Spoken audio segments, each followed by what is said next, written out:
Muy buenos días, queridos almorzantes. Hoy es una emisión más de su programa que seguramente se va a convertir en favorito. No digo que siempre el favorito, pero seguramente lo será, porque siempre tenemos cosas buenas, agradables que conversar con ustedes, pero también análisis críticos sobre la realidad nacional. En esta ocasión nos acompaña nuestro querido amigo, invitado permanente, don Carlos. Carlos Gómez, exactamente. Por acá andamos. Su amigo y Supuesto, está servidor. también. Y está también nuestro querido amigo, el distinguido y nunca bien ponderado, doctor en Ciencias Ocultas, licenciado en Sociología y maestro en Antropología, don Sigifredo Rodríguez Coria. Bienvenido, hermano, ¿cómo te encuentras? Muy buenas Y su tardes, servidor, Ulises, Carlos. Lara, también maestro en Ciencias Ocultas y Esoterismo. No, en Gobierno de Asuntos Públicos, y que nos interesa mucho conversar con ustedes. Hoy tenemos algunos temas que han venido siendo pues parte del debate nacional y que están convirtiéndose, creemos, en estos niveles de debate muy importantes que había que compartir. Uno de ellos tiene que ver con estos nombramientos de los consejeros de línea y que ha generado pues una situación más o menos, diríamos, complicada y ríspida en el ámbito cameral. Están discutiendo estos procesos y están, pareciera, dejando de lado a otros.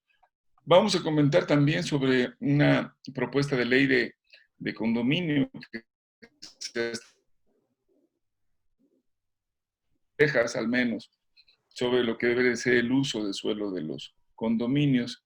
Vamos a hablar de las afores y, bueno, si nos da tiempo, seguramente de otros más temas. Por cierto, traemos uno de la seguridad, que se ha hablado de la gendarmería, atendiendo algunas zonas estratégicas.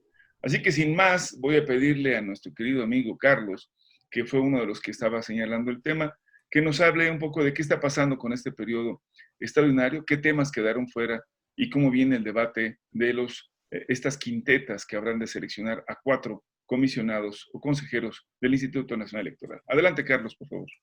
Muchas gracias, maestro Sigui. Gracias por acompañarnos y por permitirme estar el día de hoy aquí con ustedes. Gracias a ustedes por sintonizarnos.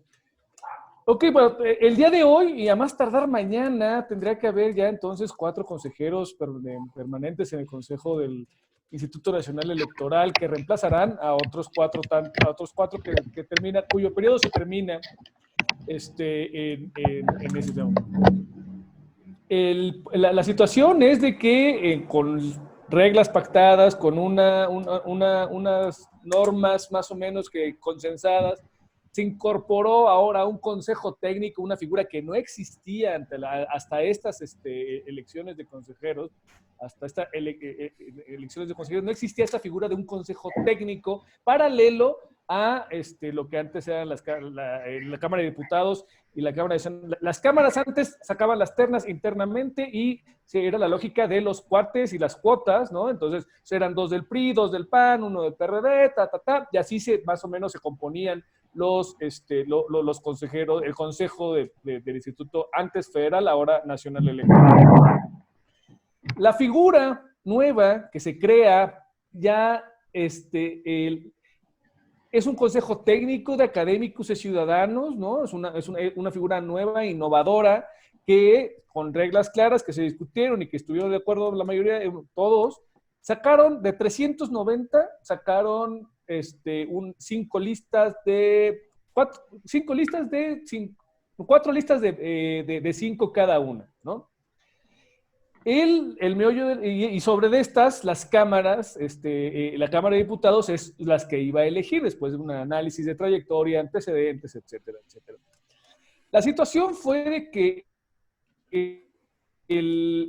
ante la discrepancia en 3 de esos 20 candidatos, promovida por un miembro de la Comisión Técnica, John Ackerman, del Instituto de Investigaciones Jurídicas de la UNAM, un grupo fuerte, un grupo amplio de diputados de Morena y del PT solicitaron la reelaboración de todo el proceso, ¿no? A lo cual dijeron, obviamente, no era posible.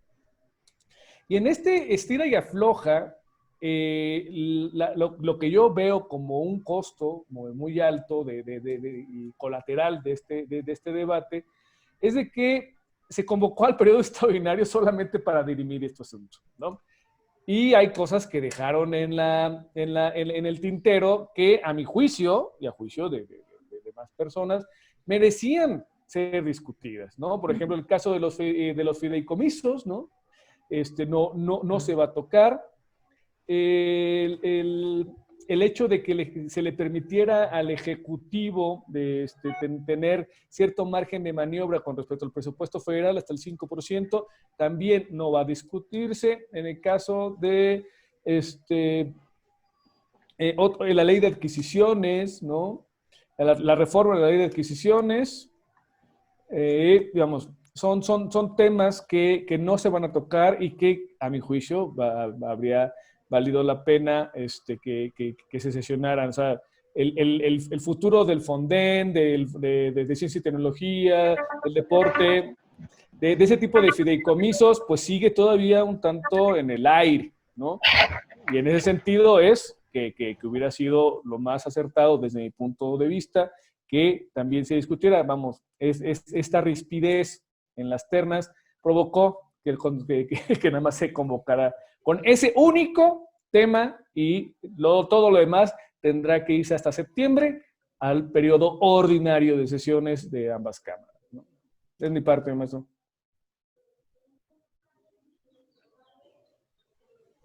Muy bien, pues efectivamente, Carlos, tú estarías señalando, creo que el tema sería que algunas de las fracciones habrían cobrado el peaje, digamos, o sea, que habrían estado en desacuerdo por tener el interés, digo, vamos, no me refiero a un interés de grupo ni nada por el estilo, sino un interés genuino de sacar estas temáticas, estos casos de interés de toda la ciudadanía y pues los grupos impusieron con el único objetivo de sacar adelante la sustitución de consejeros del INE, ¿no? Por ahí No, estarías... es que muchas de estas ya estaban pactadas con la oposición. O sea, recordemos que un antecedente de esta situación, el famoso y otros casos, Claro. ¿no? En la redacción al grado que tuvo que intervenir el coordinador, el presidente de la Jucopo y el coordinador de la bancada morenista en el Senado, a destrabar el entuerto en el sentido de que la redacción de la convocatoria al periodo extraordinario decía, entre otras cosas, lo cual daba un margen súper amplísimo a que se metiera cualquier tema, ¿no? Le dije, no, a ver, neta, o sea, la convocatoria tiene que decir exclusivamente qué temas se van a tocar. No puede dejarlo tan ambiguo como y entre otros. O sea, básicamente ese entre otros era y lo que se me ocurra, ¿no? Sí, pero habría que decirlo, si me escuchan, creo que, digo, atendiendo la propuesta que señala Carlos, que bueno, podría haber sido un periodo extraordinario para mayor cantidad de temas. Siempre los temas, en el extraordinario existe una norma y es que debe de haber un número limitado de temas acordado por la Junta de Coordinación Política. Y en este caso entiendo que fue el único tema porque creo que lo amerita en la dimensión de la complejidad y la conflictividad que nos ha descrito Carlos en su propuesta. El tema finalmente es que habrán de elegirse estos 4, 2 hombres y 2 mujeres, y sin duda ha levantado pues una serie de expectativas importantes sobre quiénes serán estas figuras. Y existe pues un poco, diríamos, también de expectativa diversa porque se sabe que la mayoría que puede ejercer Morena podría tener ya una cuarteta perfectamente bien definida sin que tuvieran la posibilidad los otros de modificarla sustantivamente. Es decir, no habrá ya mayor negociación que la votación sobre cada uno de los nombres, y entonces se puede armar una lista, la podrían tener los diputados y elegirla.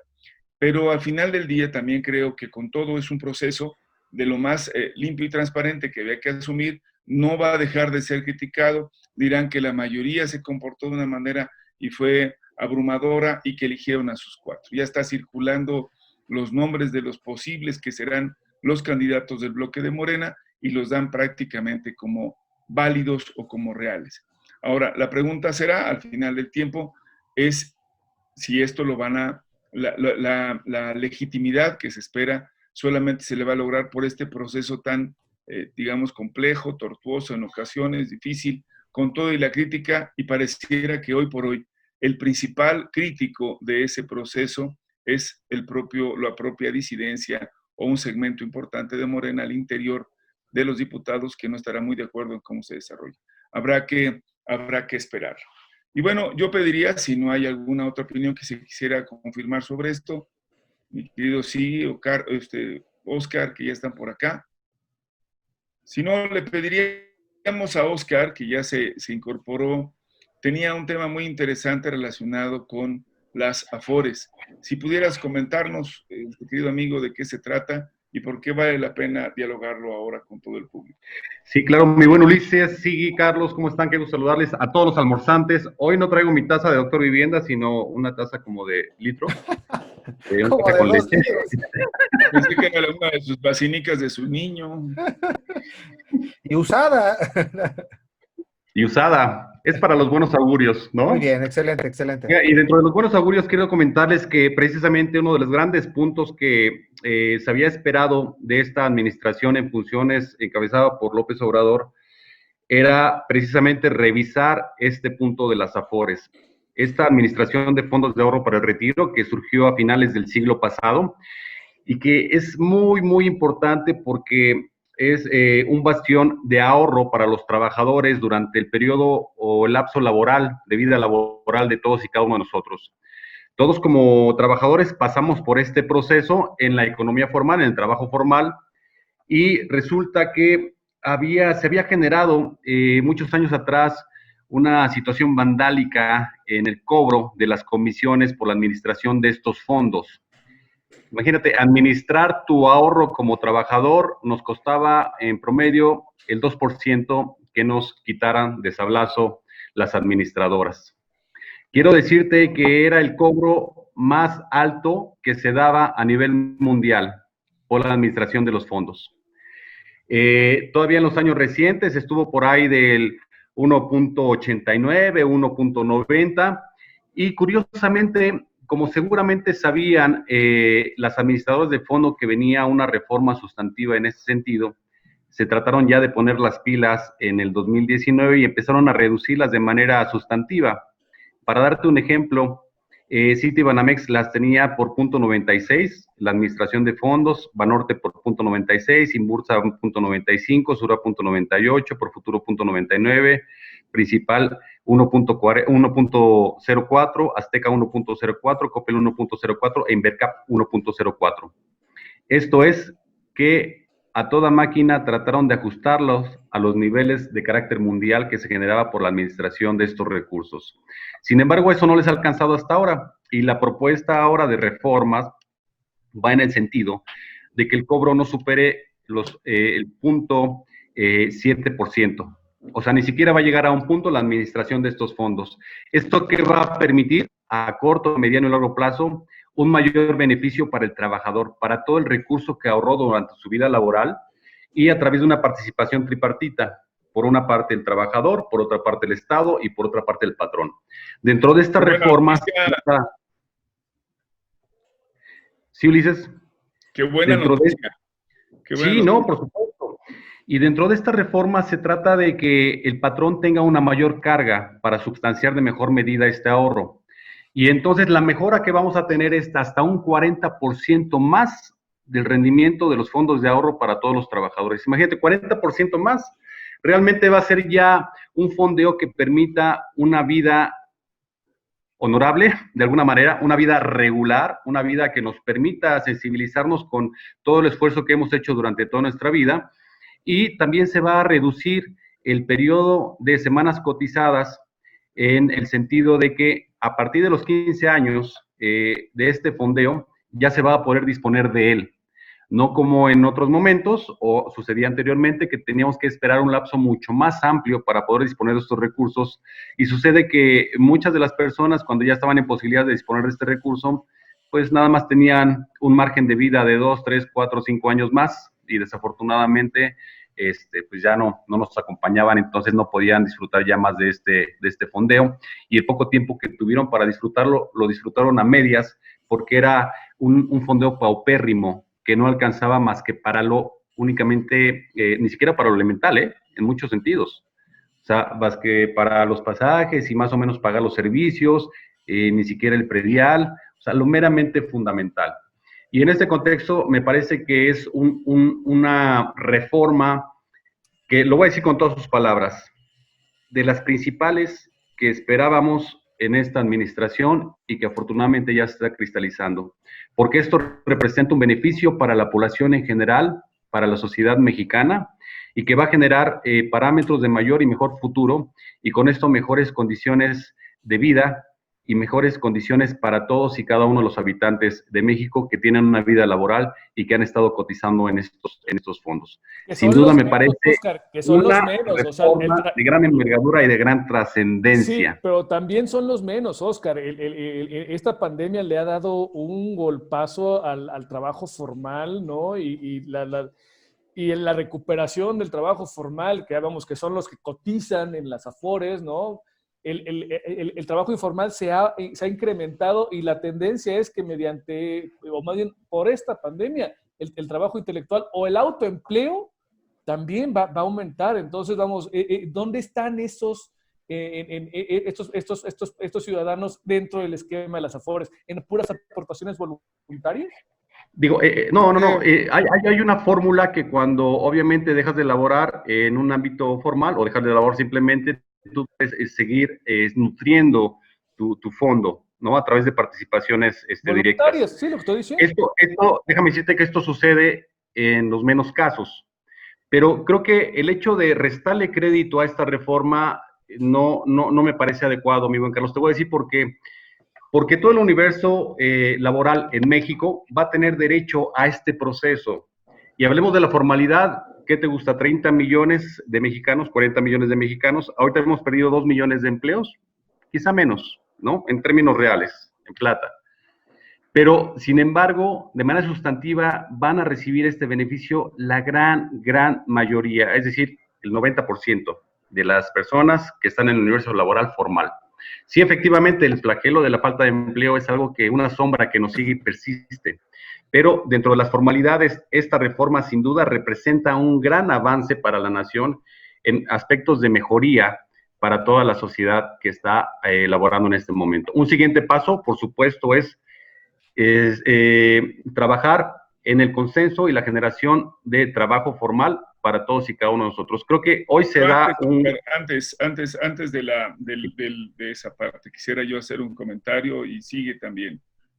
Les digo que ustedes se hablan de sus temas y quieren hacer su programa energético y mejor háganlo. El almuerzo energético. Es el almuerzo picante, por favor. Es queso panela y nopales, el almuerzo energético.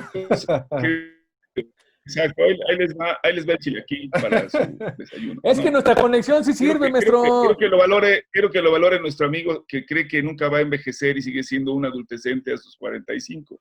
Por eso estoy preocupado, por eso estoy preocupado. Pero tienes Afore, Piojo, tienes Afore, sí, Carlos. Sí, lo sé. Y Carlos va a tener la posibilidad de ser una persona que en el futuro, no muy lejano, será un adulto mayor y tendrá un Afore que con otro tipo de apoyos va a poder sobrevivir y tener una vejez digna. La mayor parte de los adultos hoy productivos están siendo gente que está ahorrando, si está dentro por supuesto, del mercado, del mercado laboral formal. Y sí son una cantidad importante de gente, sobre todo en el área de servicios, Carlos. O sea, el Estado sigue contratando a nivel nacional una gran cantidad de personas para diferentes funciones, desde el nivel municipal hasta, por supuesto, los cargos federales. Si pensamos, por ejemplo, en los maestros, si pensamos en todo el área educativa, el segmento crece enormemente de personas que están empleadas. Ahora pasemos a las empresas, pasemos a los grupos, y nos vamos a dar cuenta que sí son millones de mexicanos los que con este beneficio tendrán una posibilidad de tener, en efecto, hacia su vejez, hacia su parte, una mejor condición, que hoy, hay que decirlo, la mayor parte de ese dinero se dedicaba para fondeo de empresas. Recuerden que en buena medida una de las cosas que pasó fue que se dedicaron recursos. Recuerden, estaban aplicando buena parte de las Afores en el proyecto del aeropuerto y estaban buscando la manera de generarle por ahí beneficios, decían, a los empleados, pero en realidad, con las cuotas que nos ha descrito el compañero Oscar, quienes se beneficiaban primero y grandemente, pues eran los administradores del recurso que se quedaban con la tajada de león sin tocar un solo peso propio y que no lo sometían a riesgo. Y cuando dijeron ya no va al aeropuerto, dijeron, ay, perdimos, muchachos, lo siento mucho, por favor pasen a la siguiente catafixia. No, creo que sí vale la pena decirlo.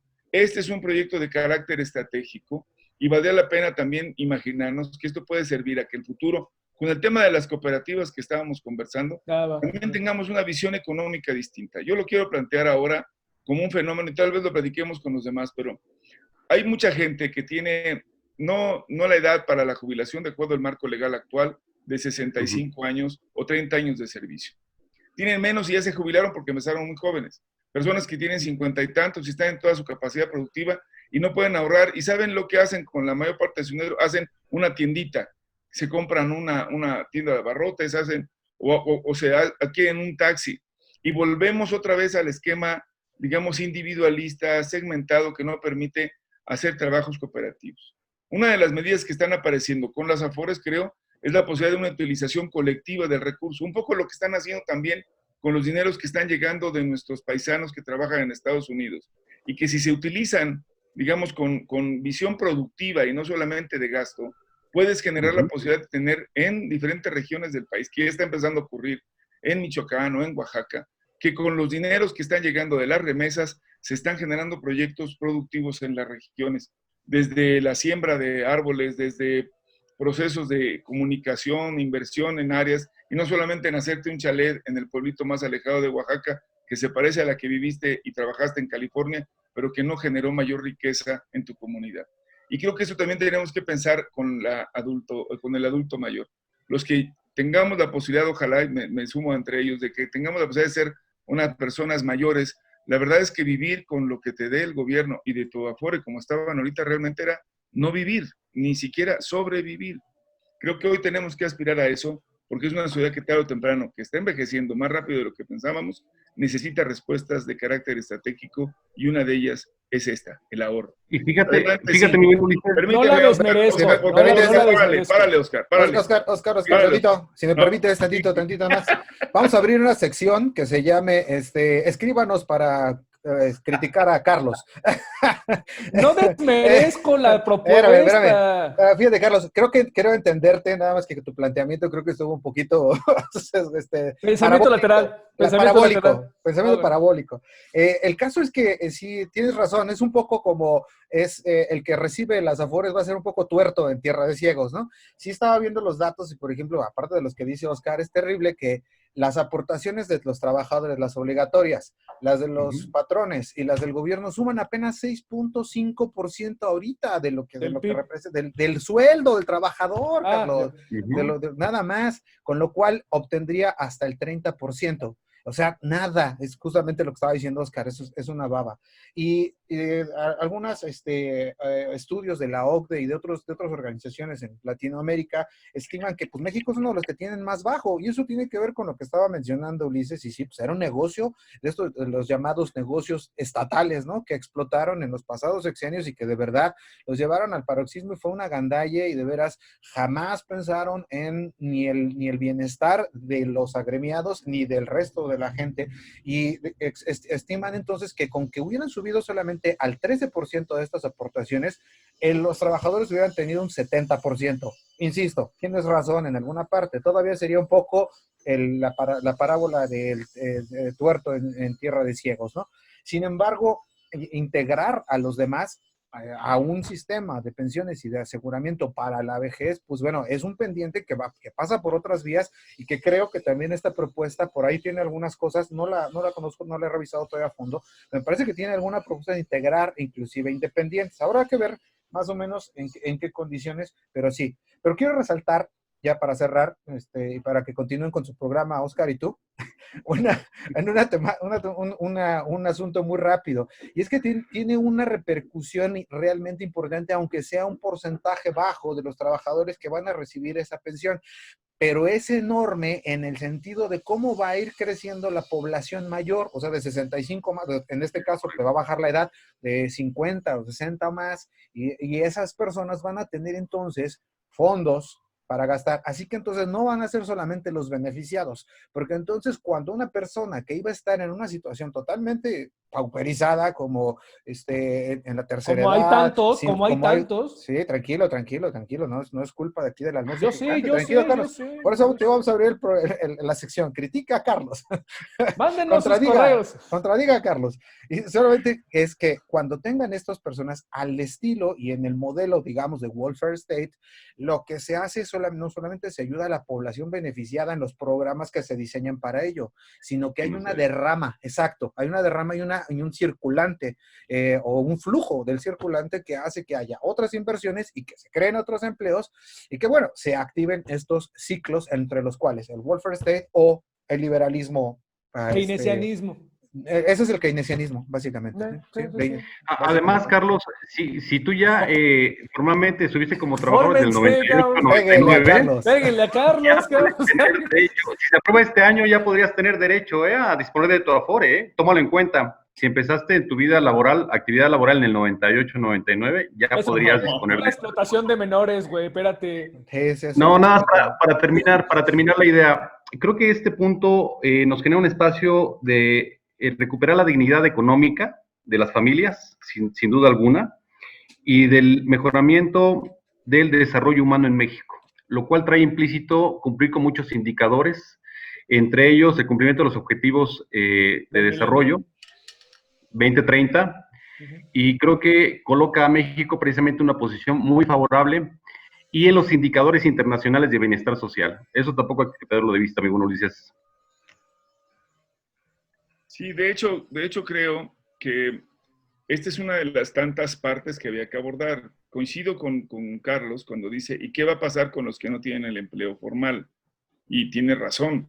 Y se ha empezado a hablar, por ejemplo, de lo que se ha llamado un sueldo base, distinto a la idea esta del salario mínimo, ¿no? Un nivel de ingreso garantizable. Esto también en diferentes sociedades es un componente básico, porque poblaciones como la nuestra, que tengan un número importante de personas en capacidad productiva no produciendo, es una carga para la sociedad, evidentemente. Y lo sabemos en sus formas más duras, como serían convertirse en carne de cañón de grupos criminales, como también en su fase más, digamos, terrible, que es esta miseria de personas migrantes que tienen que salir de un lugar a otro porque no encuentran de qué vivir. Y eso creo que significa darle estabilidad a la persona, a la sociedad, de poder ir construyendo, ahorrando, gastando y teniendo posibilidades de una vida digna. No es una tarea sencilla. Yo digo, esta ataca o atiende a los trabajadores que están ahorrando y que estaban de verdad en una condición que no les representaba ningún beneficio tener una Afore en las condiciones en que estaba. Hoy aparece una luz que dice, sí se puede, le vamos a pagar más y la gente va a poder decir, sí me voy a descansar o a hacer otra actividad, porque con esto le voy a tener capacidad para hacerlo. ¿Qué pasa con los otros? Bueno, esa es una muy buena pregunta, Carlos, que habría que formularla, no como crítica a la anterior, sino... Chinga, que yo no la critiqué. ¿Qué actividades complementarias tendremos que desarrollar? Y creo que aquí es donde viene también parte del imaginario. Hoy, por ejemplo, si el gobierno federal está creando empleos que han dicho son temporales, una de las situaciones es deberíamos buscar que fueran empleos de mayor aliento, de más largo plazo. Estos empleos permanentes, que es una figura, digo, se llama permanentes por la prolongación en el tiempo respecto a una edad de vida productiva. Pero, digamos, una mina puede ser un trabajo permanente hasta que se acabe lo que tiene de producto esa mina. Pero tendríamos que imaginarnos que una sociedad debe de generalizar esta posibilidad de producción de la sociedad. Y no se debe limitar solamente a lo que haga o la parte de la empresa o lo que pueda proveer el gobierno en materia de apoyos. Tienen que ser también esas coinversiones, esto que le han llamado algunos eufemísticamente el neo-keynesianismo, que no tiene mucho de nuevo, sigue siendo básicamente la misma política, es construirla para poder efectivizar estos procesos. Y sí creo que es un desafío lo que dice Carlos y podremos atenderlo si tenemos también imaginación en los programas. Siga el link que pusimos aquí, ya tenemos hecha la causa en change.org para que pida, pida el ajusticiamiento público a garrote en plaza pública de Carlos Gómez. Oigan, por eso la importancia también de lo que hemos promovido también permanentemente aquí en el Almuerzo Picante, que es las economías colaborativas y solidarias, que sin duda alguna abre una cortina muy importante de posibilidades para generar permanencia en las economías y una substanciación en materia laboral, ¿no? Lo que nos comentaban en la emisión pasada de Pavo Down, que pues son las figuras cooperativas que encuentran todavía muchos esquemas de complicación en su conformación y que sin lugar a duda tenemos que alentar y conformar Sí, hacia adelante, mi buen. sigue siendo una monserga y además el problema de la sustentabilidad de las cooperativas, el que requiere de apoyo todavía mucho, hay que evolucionar y dar pasos firmes de parte de toda la sociedad ahí, ¿no? Por eso también pues estamos apoyando el proyecto de la cooperativa del grupo de consumo de cooperativas de la Ciudad de México. No se olvide, por favor, haga sus pedidos, le van a llevar productos conservantes, guajolote, conejo,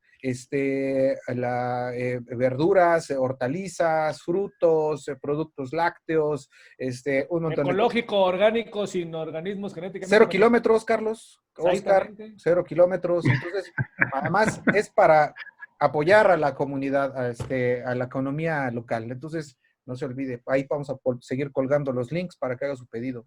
Muy bien, y yo sugiero que pasemos ahora al otro tema que creo que vale la pena comentarlo rápido. Ya nos había empezado a hablar nuestro querido amigo Oscar sobre esta, digamos, nueva ley de arrendamiento, que por cierto se suspendió, no entra en el periodo ordinario de sesiones de este próximo viernes, lo cual creo que amerita una mayor discusión, como bien lo sugeríamos aquí en el programa del Almuerzo Picante, a iniciativa de nuestro compañero Oscar. Hay cosas que se tienen que tener en cuenta para no cometer una injusticia, ni para el que arrienda, ni para el arrendador, ni para el arrendatario. Bueno, hubo una propuesta recién también que modificaba la ley de régimen de propiedad en condominio, que consideraba que no podía ser utilizado el bien, en este caso el dueño del departamento, emplearlo para un fin distinto que no fuera el de la vivienda, y consideraba que una cosa que no debería incluirse era lo de Airbnb. Aunque ya se saltó esa medida de la iniciativa, ya se echó hacia atrás, sí motivó pues una serie de ruidos y de escándalos, porque creo que también hay una incomprensión de este tipo de situaciones. Yo le pediría a Oscar si nos puedes explicar rápidamente por qué no puede esta norma invadir el derecho de los ciudadanos en el usufructo de su bien, para empezar, y no limitarlo al uso, desde luego, de si puede hacer o no Airbnb, si está dentro del uso de suelo correspondiente. Como parte de tu programa, Oscar. Claro, digo, Ulises. Fíjate que la ley de condominio de inmuebles para... Contigo, Carlos. Perdón, permíteme. Es que Carlos propone y luego ya se echa para atrás, man, y ahorita ya está en un plan rudo. Así que inclúyele, por favor, qué programa quieren que haga Carlos. Adelante, Oscar. Fíjate que la ley de propiedad en condominio de inmuebles para la Ciudad de México, ahora, bueno, todavía está como Distrito Federal en la misma ley, señala un limitante, pero para cambio de vocación del inmueble. Es decir, si es de uso habitacional, no lo puedes destinar para uso comercial, para oficinas o para cualquier otra disposición que esté establecida en el acta constitutiva del inmueble, nuestra escritura. Pero, sin embargo, nosotros tenemos un derecho privado a disponer, usar y usufructuar nuestra vivienda, que es otro tenor, y desafortunadamente mucha gente, e inclusive legisladores, se confunden con esta parte. Nosotros tenemos derecho, cuando adquirimos esta propiedad, para disponer de ella, en uso habitacional, por supuesto, pero nadie nos puede impedir que generemos un arrendamiento. Y la figura de Airbnb entra dentro de este proceso. A nosotros nos corresponde como particular determinar y definir el marco jurídico y a quién se la vamos a ofertar en un momento determinado para el uso y disposición. Puede ser a través de arrendamiento o de forma gratuita, a través de un comodato, o bien a través del pago de un precio cierto, en esta figura de Airbnb, que es una figura novedosa, pero que muchos condominios se quejan, muchas administraciones de condominios han puesto el grito en el cielo porque dicen, bueno, sale a la estructura de nuestros controles. No sabemos si van a llegar a arrendar un espacio, gente que no sea la adecuada, si van a cumplir con los espectros del reglamento interior del condominio o si finalmente van a causar una dinámica de riesgo. Pero estos riesgos y estas situaciones siempre van a estar presentes. Ahora bien, el titular, el propietario del inmueble, de la unidad de propiedad privativa o exclusiva, es el responsable del pago de cuotas de administración y mantenimiento y también de lo que se derive en consecuencias jurídicas por uso y disposición de este espacio. Entonces, me parece que no hay controversia en este contexto y no es buscar el hilo y tratar de legislar en situaciones que afectan el derecho privado, y que afectan la esfera jurídica en lo personal de la disposición de bienes. Son principios generales de derecho, ya lo comentábamos en su momento. En el caso de arrendamiento, me parece que se afectaría al principio pacta sunt servanda y rebus sic stantibus. Pacta sunt servanda es el acuerdo generado entre las partes, obviamente dentro de un marco jurídico, y rebus sic stantibus es esa posibilidad de modificar lo acordado con posterioridad por una eventualidad, como es el caso que estamos sufriendo, de una eventualidad de carácter sanitario o emergencia sanitario que está dentro de los récords de fuerza mayor. Entonces, creo que al final del día también el hecho de llevar posiciones para legislar que ya están muy claras dentro del marco del derecho, no tendría mucho caso. Generan una posición de desgaste, más bien es volver a centralizados en este sentido. Te quiero referir, Ulises, rápidamente para... Eso nos ha pasado con muchos legisladores, Oscar, pero digamos sí, como que me quisiera que pudiéramos aterrizar un poco para cerrar el punto. Mira, en la ley en materia condominal, lo que me parece sustantivo es generar tribunales especializados, o bien vamos al siguiente nivel, que son juzgados especializados en materia condominal y de arrendamiento. Así lo dejaría. Y que para los registros de administraciones se genere un acuerdo a través de una plataforma digital en la cual se pueda verificar cuáles son regímenes condominales para que sean susceptibles de tener un administrador y cuáles no. Porque es un galimatías el hecho de pedir a los particulares que acrediten que efectivamente su vivienda o su conjunto está bajo el régimen de propiedad en condominio. Son dos ideas que me parecen fundamentales que deben estar estructuradas en las propuestas de reforma a la ley condominal. Y la otra, creo que también habría que garantizar que esto de si va a ser por Airbnb o cualquier otro tipo de figura, también quede garantizado y quede estructurado. Que no solamente sea el pago de los derechos, sino también todo lo demás que está obligado dentro del condominio que tú has señalado el propietario. Porque pueden zafarse, pueden decir, no, yo no lo conozco, a mí nada más me dieron esto y tiene que haber y estar sujeto a obligaciones. Y por lo menos hasta donde yo conozco de la plataforma, señala muy puntualmente que tendrá que cubrirse con las normas que establezca el propio propietario respecto al uso de su vivienda. Es decir, si permitirá o no tener mascotas, si permite o no entradas en determinados horarios, si comparten lugares comunes, en fin, creo que estos son componentes que también deben de ser necesarios y también sintonizarnos en el nuevo esquema. Hay zonas de la ciudad, de verdad, que son zonas prácticamente dedicadas para jóvenes que están estudiando en alguna universidad y que deben tener facilidades y darle las condiciones para que puedan vivir.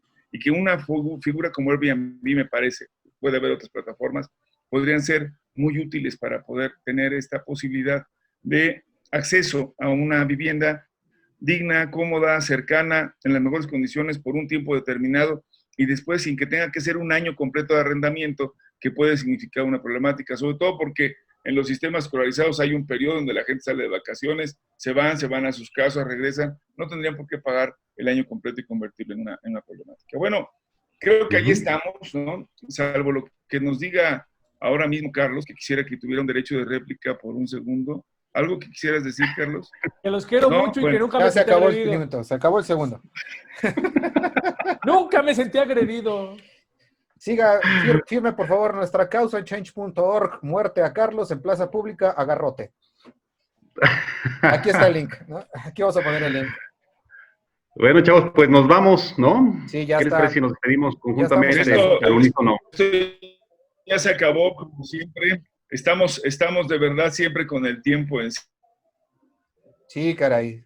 Todo lo bueno dura poco, ¿no? Sí. Vale, pues. Esto fue el almuerzo picante. Abrazo para ellas, beso para ellos. Ah, no, al revés, ¿verdad? El viernes recuerden que tenemos a la talentosísima y bellísima cantante Elizabeth Mesa, que además, perdón, el sábado, que además va a estar presentando, el viernes presenta su disco Mood Latino. Entonces va a estar buenísimo, no se lo pierdan, nos vemos sábado a las 8 y nos vemos al mediodía, a las 6 de la tarde el viernes para el programa de grilla del almuerzo picante, el normalito, pero buenísimo. El buenísimo. Y después el almuerzo bohemio. Exacto, Cuídense. la bohemia picante. Abrazo, cuídense, hasta la próxima.